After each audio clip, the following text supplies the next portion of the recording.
श्रीमद् भागवतम स्कंद 4 चतुर्थ आश्रम की उत्पत्ति। अध्याय 29 नारद तथा राजा प्राचीन बरही के मध्य वार्तालाप। राजा प्राचीन बरही बोले, हे प्रभु, हम आपके द्वारा बताई गई राजा पुरंजन की प्रतीकात्मक कहानी अन्योक्ति का सार पूरी तरह से समझ नहीं सके। दरअसल जो आध्यात्मिक ज्ञान को जानते हैं वे समझ सकते हैं, लेकिन हमारे जैसे लोग जो कि निस्वार्थ कर्मों में बहुत अधिक लिप्त हैं, उनके लिए आपकी कहानी के उद्देश्य को समझना बहुत कठिन है। तब ऋषिव बोले, तुम जानो कि पुरंजन रूपी जीव अपने कर्म के अनुसार विभिन्न रूपों में देह परिवर्तन करता रहता है।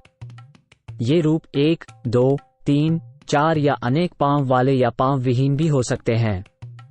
इन विभिन्न प्रकार के रूपों में देह परिवर्तन करने वाला जीव तथाकथित भोक्ता के रूप में पुरंजन कहलाता है।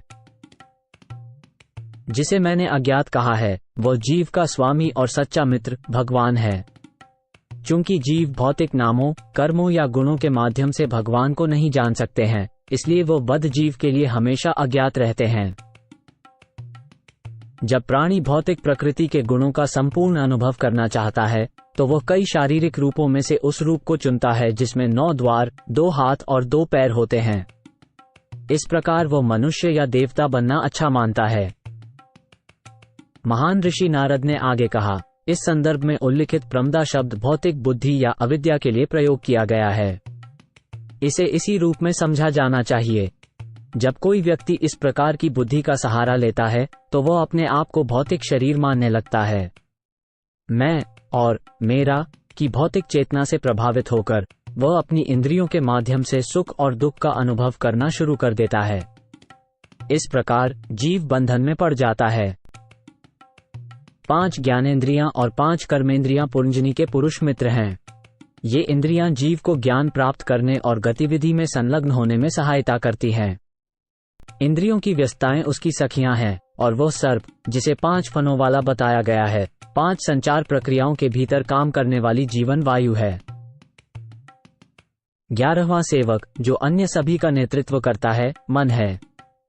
वह कर्मेंद्रियों और ज्ञानेंद्रियों दोनों का नायक है। पांचाल राज्य वह वातावरण है जिसमें 5 इंद्रियों के विषयों का आनंद लिया जाता है। इस पांचाल राज्य के भीतर शरीर रूपी नगर है, जिसमें 9 द्वार, छिद्र हैं। आंखें, नाक और कान ये तीनों ही एक ही स्थान पर स्थित जोड़ीदार द्वार हैं। मुंह, गुप्तांग और गुदा अलग अलग द्वार हैं। इन 9 द्वारों वाले शरीर में स्थित होकर जीव बाहर भौतिक जगत में काम करता है और रूप और स्वाद जैसे इंद्रिय के विषयों का भोग करता है। 2 आंखें, 2 नाक के छिद्र और 1 मुंह, ये पांचों सामने स्थित हैं। दायां कान दक्षिण द्वार है और बायां कान उत्तर द्वार है। पश्चिम की ओर स्थित 2 छिद्र या द्वार गुदा और जननांग हैं। वर्णित खद्योत और आविर्मुखी नाम के 2 द्वार एक ही स्थान पर पास में स्थित 2 नेत्र हैं। विभराजित नामक नगरी को रूप समझा जाना चाहिए। इस प्रकार दोनों नेत्र सदैव विभिन्न प्रकार के रूपों को देखने के कार्य में तत्पर रहते हैं।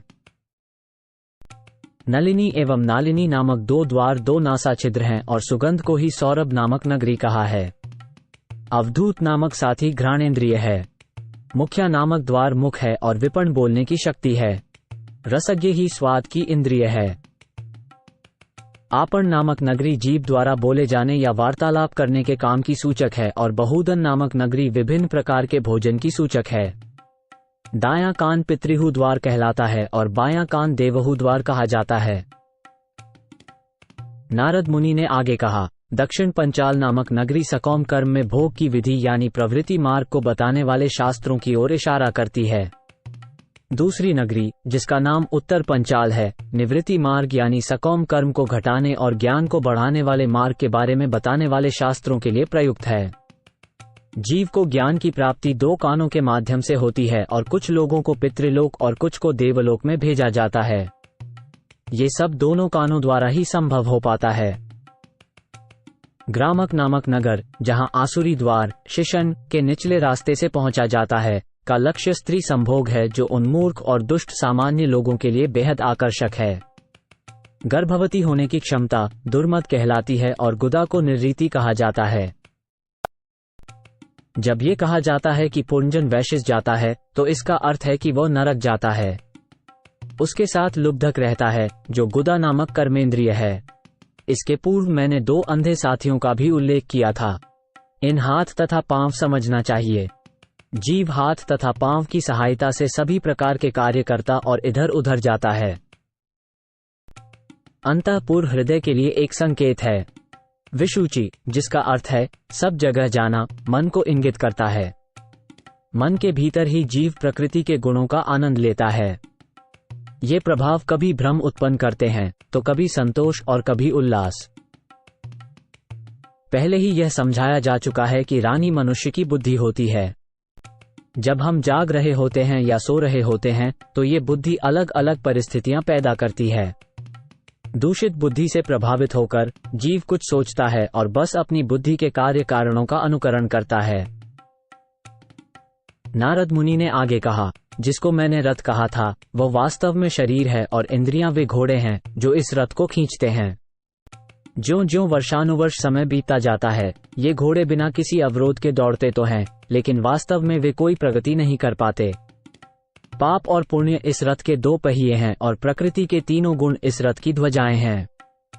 5 प्रकार के प्राण जीव के बंधन हैं और मन को रस्सी माना जाता है। बुद्धि इस रथ की सारथी है। हृदय रथ में बैठने का स्थान है और हर्ष और पीड़ा जैसे द्वंद्व जुए हैं। 7 तत्व धातुएं इस रथ के आवरण हैं और 5 कर्मेंद्रियां इसकी 5 प्रकार की बाह्य गतियां हैं। 11 इंद्रियां सैनिक हैं। इंद्रिय सुख में मग्न रहने के कारण रथ पर आसीन जीव झूठी अभिलाषाओं को पूरा करने के लिए लालायित रहता है और जन्म जन्मांतर तक इंद्रिय सुख के पीछे दौड़ता रहता है। जिसे पहले चंडवेग यानी शक्तिशाली समय कहा गया था वो दिनों और रातों में विभाजित है, जिनके नाम गंधर्व और गंधर्वी हैं। शरीर का जीवन काल दिनों और रातों के बीतने से क्रमशः कम होता जाता है, जिनकी संख्या 360 है। जिसे कालकन्या कहा गया है उसे वृद्धावस्था जरा समझना चाहिए। कोई भी वृद्धावस्था को स्वीकार नहीं करना चाहता, परंतु मृत्युराज जो स्वयं मृत्यु हैं वृद्धावस्था को अपनी बहन के रूप में स्वीकार करते हैं। यवनेश्वर यमराज के सेवक मृत्यु के सैनिक माने जाते हैं, जो शरीर और मन से जुड़े विभिन्न कष्टों के रूप में जाने जाते हैं। प्रज्वार 2 तरह के बुखारों का प्रतीक है, बहुत ज्यादा गर्मी और बहुत ज्यादा ठंड, जैसे टाइफाइड और निमोनिया। शरीर के अंदर मौजूद जीव कई सारे कष्टों से परेशान रहता है, जो ईश्वर की ओर से, दूसरे जीवों की ओर से और अपने ही शरीर और मन की ओर से आते हैं। हर तरह के कष्टों के बावजूद जीव शरीर, मन और इंद्रियों की जरूरतों के अधीन रहता है और कई तरह की बीमारियों से जूझता रहता है। वो दुनिया का लुत्फ लेने की इच्छा के चलते कई योजनाओं में बह जाता है। निर्गुण दिव्य होने के बावजूद जीव अपने अज्ञान के कारण अहंकार, मैं और मेरा के चलते इन भौतिक कष्टों को स्वीकार कर लेता है। इस तरह वो इस शरीर में 100 साल तक रहता है। जीव में स्वभाव से ही यह स्वतंत्रता होती है कि वह अपने अच्छे या बुरे भाग्य को चुने, लेकिन जब वह अपने परम स्वामी भगवान को भूल जाता है तो वो खुद को भौतिक प्रकृति के गुणों के अधीन कर देता है। भौतिक प्रकृति के गुणों से प्रभावित होकर वो खुद को शरीर से पहचानता है और शरीर के हित में विभिन्न गतिविधियों से जुड़ जाता है। कभी वह अज्ञानता के गुण के प्रभाव में होता है तो कभी काम वासना के गुण के और कभी सच्चाई के गुण के। जीव इस प्रकार भौतिक प्रकृति के गुणों के अधीन रहकर अलग अलग प्रकार के शरीर प्राप्त करता है। जो सतोगुणी हैं वे वैदिक आदेशों के अनुसार पुण्य कर्म करते हैं और इस तरह वे उच्च लोकों को जाते हैं जहां देवों का निवास है। वे पाप कर्मों से दूर रहते हैं और शुभ कर्मों में लगे रहते हैं। इस तरह वे धीरे धीरे अपने गुणों को बढ़ाते हैं और अंत में मोक्ष प्राप्त करते हैं। जो रजोगुणी हैं वे मनुष्य लोक में विभिन्न प्रकार के उत्पादक काम करते हैं। वे अर्थ और काम की इच्छा से प्रेरित होकर कर्म करते हैं। वे अपने स्वार्थ के लिए काम करते हैं और दूसरों के सुख दुख की चिंता नहीं करते। इस तरह वे अपने गुणों को बढ़ाते हैं और अंत में स्वर्ग प्राप्त करते हैं। जो तमोगुणी हैं वे विभिन्न प्रकार के कष्ट उठाते हैं और पशु जगत में वास करते हैं। वे अज्ञानता और अंधकार में रहते हैं। वे पाप कर्मों में लगे रहते हैं और दूसरों को दुख पहुंचाते हैं। इस तरह वे अपने गुणों को कम करते हैं और अंत में नरक प्राप्त करते हैं। भौतिक प्रकृति के तमोगुण से आच्छादित होकर जीवात्मा कभी पुरुष, कभी स्त्री, कभी नपुंसक, कभी इंसान, कभी देवता, कभी पक्षी, जानवर आदि बनता है। इस तरह वो भौतिक जगत में भटकता रहता है। प्रकृति के गुणों के प्रभाव में अपने कर्मों के कारण वो अलग अलग तरह के शरीर स्वीकार करता रहता है। ये जीव बिल्कुल वैसा ही है जैसे एक कुत्ता जो भूख से व्याकुल होकर भोजन पाने के लिए दरवाजे दरवाजे जाता है। अपने प्रारब्ध के अनुसार उसे कभी सजा मिलती है और उसे भगा दिया जाता है, या कभी कभी उसे खाने के लिए थोड़ा भोजन भी मिल जाता है।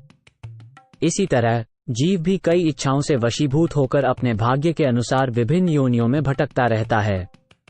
कभी वो ऊंचे स्थान पर पहुंचता है तो कभी नीच स्थान पर, कभी वो स्वर्ग जाता है, कभी नरक, तो कभी मध्य लोकों में, और यही क्रम चलता रहता है। सारे जीव भाग्य, अन्य जीवों या फिर शरीर व मन संबंधी दुखों से बचने का प्रयास करते हैं, परंतु इन नियमों के विरुद्ध हर प्रयास के बावजूद उन्हें प्रकृति के कानूनों से बंधा रहना पड़ता है। इंसान अपने सिर पर बोझ उठा सकता है, और जब उसे वो बोझ बहुत ज्यादा लगने लगे तो वो कभी कभी बोझ को कंधों पर रखकर अपने सिर को आराम देता है। इस तरह वो बोझ से छुटकारा पाने की कोशिश करता है, लेकिन वो बोझ से मुक्त होने के लिए चाहे कोई भी उपाय अपनाए, असल में वो सिर्फ बोझ को एक जगह से दूसरी जगह ले जाता है। नारद कहते रहे, हे निष्पाप कर्म करने वालों, कोई भी व्यक्ति कृष्ण भक्ति रहित अन्य कर्म करके कर्मों के फल का निराकरण नहीं कर सकता। ये सभी कर्म हमारे अज्ञान के कारण हैं। जब हम एक परेशान करने वाला सपना देखते हैं तो हम किसी परेशान करने वाले भ्रम के द्वारा उससे छुटकारा नहीं पा सकते। सपने का निवारण तो जागकर ही किया जा सकता है। इसी प्रकार हमारा भौतिक अस्तित्व हमारे अज्ञान और भ्रम के कारण है। जब तक हम कृष्ण भक्ति के प्रति जागृत नहीं हो जाते, हम ऐसे सपनों से छुटकारा नहीं पा सकते। सभी समस्याओं के अंतिम समाधान के लिए हमें कृष्ण भक्ति को जागृत करना होगा। कभी कभी हम इसलिए दुख झेलते हैं क्योंकि हमें सपने में शेर या सांप दिखाई देता है, लेकिन वास्तव में वहां न तो शेर होता है और न ही सांप। इस तरह हम अपनी सूक्ष्म अवस्था में एक परिस्थिति पैदा कर लेते हैं और उसके परिणामों को भुगतते हैं। इन दुखों से तब तक मुक्ति नहीं मिल सकती जब तक कि हम अपने सपने से जाग नहीं जाते। जीव का असली हित यह है कि वो अज्ञानता से मुक्त हो जाए, जिसके चलते उसे जन्म और मृत्यु के चक्र में बार बार घूमना पड़ता है। इसका इकलौता उपाय है कि भगवान के प्रतिनिधि के माध्यम से उन्हीं की शरण में जाना है। जब तक कोई इंसान भगवान वासुदेव की भक्ति नहीं करता है, तब तक वो इस भौतिक दुनिया से कभी मुक्त नहीं हो सकता है और न ही अपने असली ज्ञान को पा सकता है। हे राजर्षि, जो भक्त प्रभु श्री कृष्ण के परम कृपा पात्र हैं, जो प्रभु श्री कृष्ण की गुणों का गुणगान हर पल करता है और प्रभु श्री कृष्ण की भक्ति में और उनके गुणों को सुनने के कार्य में हमेशा लिप्त रहता है, वह शीघ्र ही प्रभु श्री कृष्ण के दर्शन के लायक हो जाता है। हे राजन, जिस स्थान में शुद्ध भक्त विधि विधानों का पालन करते हुए नितांत सचेष्ट रहते हुए उत्सुकता पूर्वक परमात्मा के गुणों का श्रवण और कीर्तन करते रहते हैं, उस स्थान में यदि किसी को अमृत के निरंतर प्रवाह को सुनने का अवसर प्राप्त हो तो वो जीवन की आवश्यकताएं, भूख तथा प्यास भूल जाएगा और समस्त प्रकार के भय, शोक तथा मोह से मुक्त हो जाएगा। चूंकि बद्ध जीव सदैव भूख, प्यास आदि शारीरिक आवश्यकताओं से विचलित रहता है, इसीलिए उसे भगवान श्री कृष्ण की अमृतवाणी सुनने के लिए बहुत कम समय मिल पाता है। सभी सृजनकर्ताओं के पिता परम शक्तिशाली ब्रह्मा जी, शिव जी, मनु, दक्ष और मनुष्य जाति के अन्य शासक, प्रथम कोटि के 4 ब्रह्मचारी सनक, सनातन आदि महान साधु, मरीचि, अत्रि, अंगिरा, पुलस्त्य, पुल, क्रतु, भृगु और वशिष्ठ जैसे महर्षि, और मैं नारद, ये सभी महान ब्राह्मण हैं जो वैदिक साहित्य के अधिकारी हैं। हम सभी तप, ध्यान और ज्ञान के कारण अत्यंत शक्तिशाली हैं। फिर भी साक्षात भगवान को देखते हुए और अन्वेषण करने पर भी हम उनके विषय में पूर्णतः नहीं जानते। वैदिक ज्ञान, जो अनंत है, के अध्ययन और वैदिक मंत्रों के लक्षणों के अनुसार विभिन्न देवताओं की पूजा करने के बावजूद देवताओं की पूजा परम शक्तिशाली भगवान को समझने में कोई मदद नहीं करती है। जब कोई व्यक्ति पूर्ण रूप से भक्ति सेवा में संलग्न होता है तो भगवान कृपा करते हैं और उसे निस्वार्थ कृपा का आशीर्वाद देते हैं। इस समय जागृत भक्त वेदों में वर्णित सभी भौतिक कार्यों और अनुष्ठानों को त्याग देता है। हे राजा बर्हिष्मा, अज्ञानवश कभी भी वैदिक अनुष्ठानों या सकाम कर्मों को न अपनाओ, भले ही वे कर्णप्रिय क्यों न हों या आत्मसिद्धि के लक्ष्य प्रतीत होते हैं। इन्हें कभी भी जीवन का सर्वोच्च उद्देश्य न समझो। अल्पज्ञानी लोग वैदिक कर्मकांडों को ही सर्वस्व मान लेते हैं। उन्हें ये समझ नहीं है कि वेदों का उद्देश्य अपने घर को जानना है, जहां परमात्मा निवास करते हैं। अपने असली घर में कोई रुचि न लेकर वे मायावश होकर अन्य घरों की तलाश करते रहते हैं। हे राजन, संपूर्ण जग कुश के तीखे अग्रभाग से आच्छादित है, और इसके कारण तुम अहंकारी हो गए, क्योंकि तुमने अनेक यज्ञों में भिन्न भिन्न प्रकार के पशुओं का वध किया। अपनी मूर्खता के कारण तुम नहीं जानते कि भगवान को प्रसन्न करने का एकमात्र उपाय भक्ति है। तुम इस तथ्य को समझ नहीं सकते।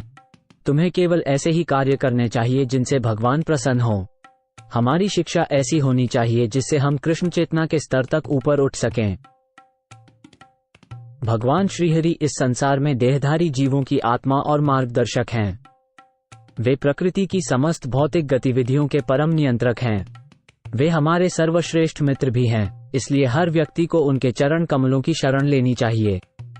ऐसा करने से जीवन शुभ होगा। जो भक्ति में संलग्न है, उसे इस भौतिक अस्तित्व में जरा सा भी डर नहीं लगता। इसका कारण यह है कि सर्वोच्च व्यक्तित्व भगवान सुपसोल और सभी के मित्र हैं। जो इस रहस्य को जानता है, वो वास्तव में शिक्षित है, और ऐसा शिक्षित व्यक्ति दुनिया का आध्यात्मिक गुरु बन सकता है। जो वास्तव में एक प्रामाणिक आध्यात्मिक गुरु है, कृष्ण का प्रतिनिधि है, वो कृष्ण से भिन्न नहीं है। महर्षि नारद ने उत्तर देते हुए कहा, हे श्रेष्ठ महापुरुष, आपने मुझसे जो कुछ भी पूछा, मैंने उसका समुचित उत्तर दिया है। अब एक अन्य कथा सुनिए जो साधु पुरुषों द्वारा स्वीकार की जाती है और अत्यंत गोपनीय है। हे राजा जी, उस हरिण की खोज करो जो एक सुंदर बगीचे में अपनी हिरनी के साथ घास चरने में मस्त है। वो हरिण अपने काम चरने में इतना लिप्त है कि उसे ये पता ही नहीं है कि उसके सामने एक बाघ खड़ा है जो दूसरों का मांस खाकर खुद को जिंदा रखता है। हिरण के पीछे एक शिकारी खड़ा है जो उसे तीखे बाणों से मार डालना चाहता है। इस तरह हिरण की मृत्यु निश्चित है।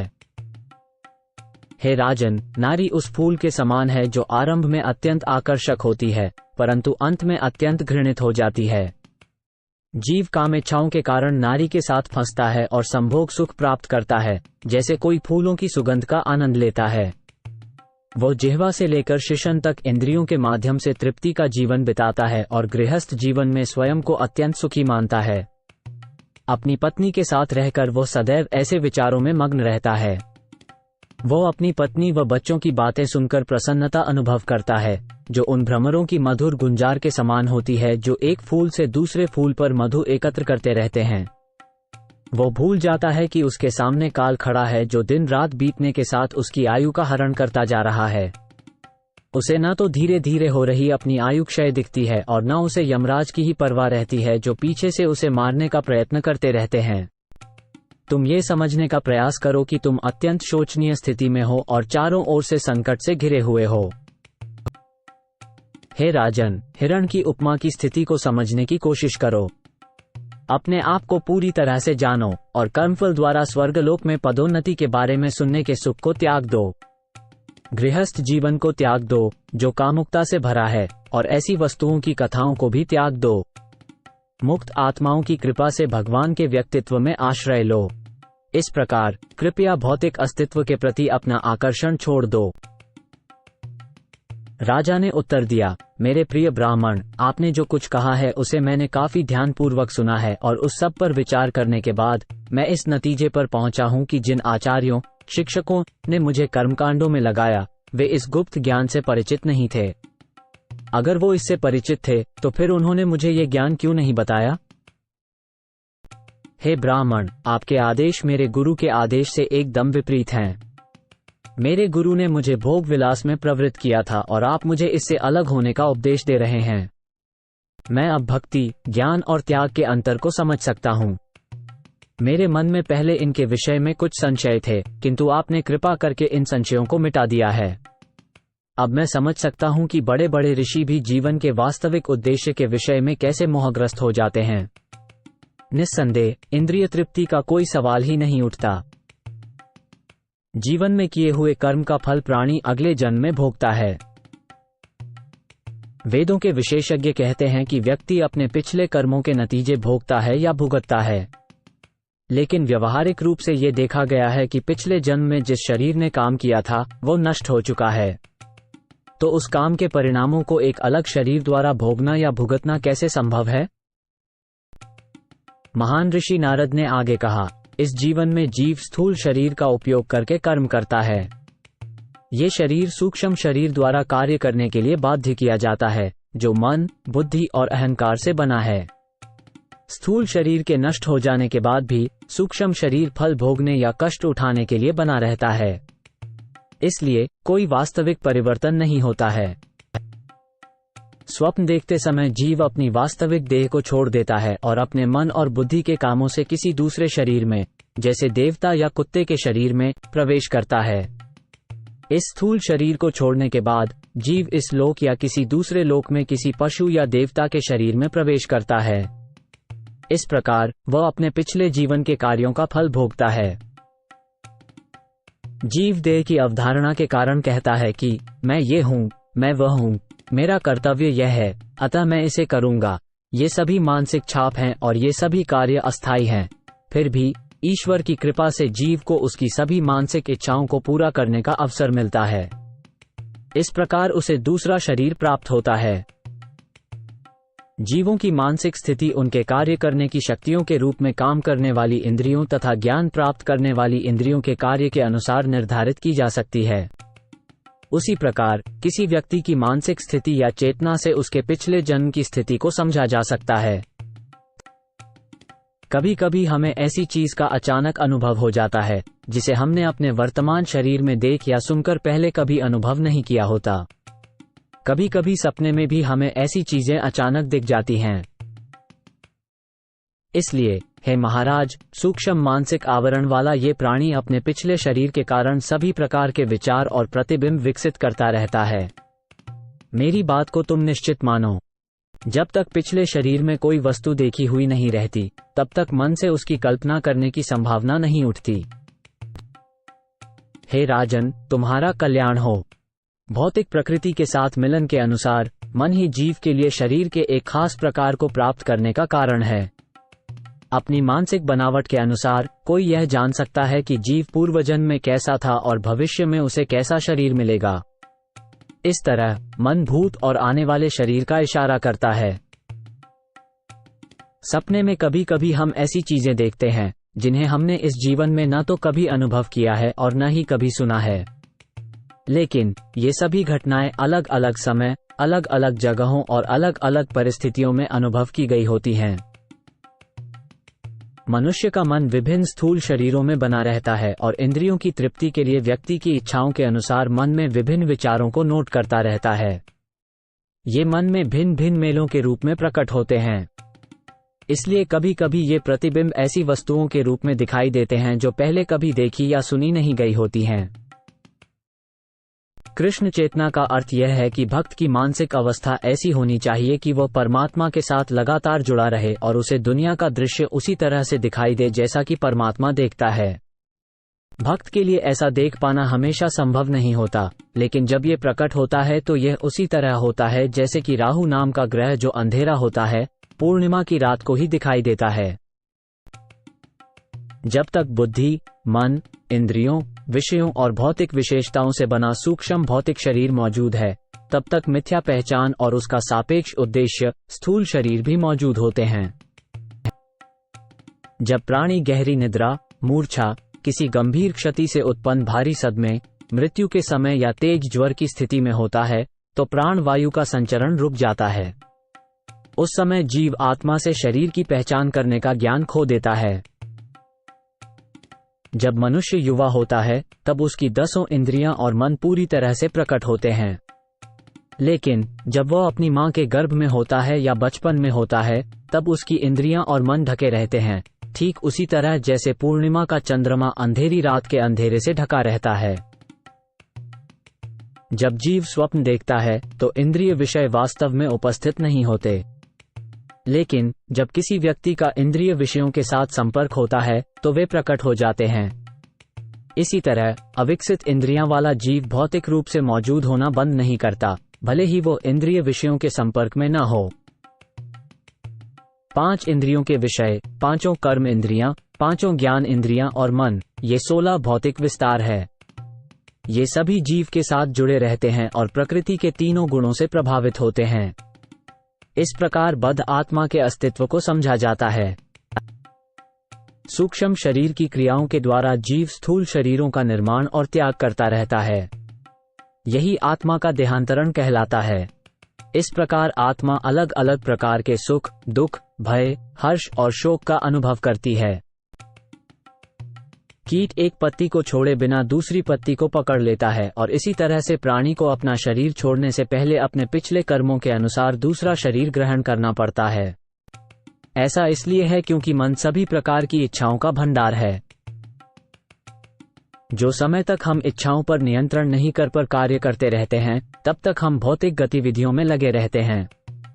जीव जब भौतिक क्षेत्र में कार्य करता है तो इंद्रियों का भोग करता है और उस भोग से आगे और भौतिक क्रियाओं की श्रृंखला उत्पन्न करता है। इस प्रकार जीव बंधन के रूप में प्रेरित आत्मा में परिवर्तित हो जाता है।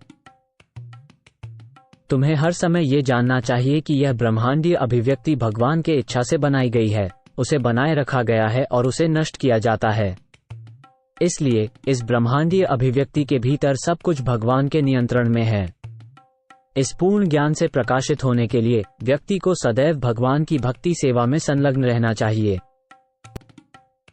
महान ऋषि मैत्रेय ने कहा, महान संत और परम भक्त नारद ने इस प्रकार राजा प्राचीन बरही के समक्ष भगवान और जीव की स्वाभाविक स्थिति का वर्णन किया। राजा को आमंत्रित करने के बाद नारद मुनि सिद्धलोक को लौट गए। अपने मंत्रियों की उपस्थिति में राजा प्राचीन बरही ने अपने पुत्रों को नागरिकों के संरक्षण का आदेश दिया। तत्पश्चात वे अपना घर छोड़कर कपिलाश्रम तीर्थस्थल पर तपस्या करने चले गए। कपिलाश्रम में तपस्या करने के बाद राजा प्राचीन बरही ने समस्त भौतिक पदवियों से पूर्ण मुक्ति पा ली। वो निरंतर भगवान की दिव्य प्रेममयी सेवा में लगा रहा और गुणवत्तापूर्ण दृष्टिकोण से भगवान के ही समान आध्यात्मिक पद पर पहुंच गया। हे विदुर, जो भी मनुष्य महान ऋषि नारद द्वारा कहे गए इस आख्यान को सुनता है या दूसरों को सुनाता है, जो जीव के आध्यात्मिक अस्तित्व को समझने से संबंधित है, वो शरीर के भाव से मुक्त हो जाएगा। सर्वोच्च व्यक्तित्व के दिव्य यश से भरे महान ऋषि नारद द्वारा बोला गया यह वर्णन इस भौतिक संसार को पवित्र करता है। ये जीव के हृदय को शुद्ध करके उसे उसकी आध्यात्मिक पहचान प्राप्त करने में सहायक होता है। जो कोई इस दिव्य कथा को सुनाता है, वो सभी प्रकार के भौतिक बंधनों से मुक्त हो जाएगा और उसे इस भौतिक संसार में नहीं भटकना पड़ेगा। मैंने अपने गुरु से राजा पुरंजना के रूपक को सुना था, जो कि यहाँ अधिकार पूर्वक वर्णित है। यह आध्यात्मिक ज्ञान से परिपूर्ण है। जो व्यक्ति इस रूपक के उद्देश्य को समझ लेता है, वह निश्चित रूप से शरीर से संबंधित धारणाओं से मुक्त हो जाएगा और मृत्यु के बाद के जीवन को स्पष्ट रूप से समझ जाएगा। हालांकि जो व्यक्ति आत्मा के देहांतरण को ठीक से नहीं समझ पाता है, वो भी इस विवरण का अध्ययन करके इसे अच्छी तरह से समझ सकता है। शरीर, पत्नी और बच्चों का पालन पोषण करने की इच्छा जानवरों के समाज में भी देखी जा सकती है। ऐसे कार्यों का प्रबंधन करने के लिए जानवरों में पूरी बुद्धि होती है। यदि कोई व्यक्ति केवल इसमें ही उन्नत हो जाता है, तो फिर उसके और जानवर के बीच क्या अंतर रह जाता है?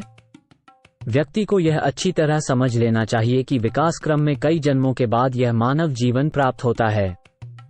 जो बुद्धिमान व्यक्ति स्थूल और सूक्ष्म शरीर की देह से जुड़े विचारों को त्याग देता है, वह आध्यात्मिक ज्ञान के प्रकाश से परमेश्वर की तरह ही प्रमुख आत्मा बन जाएगा।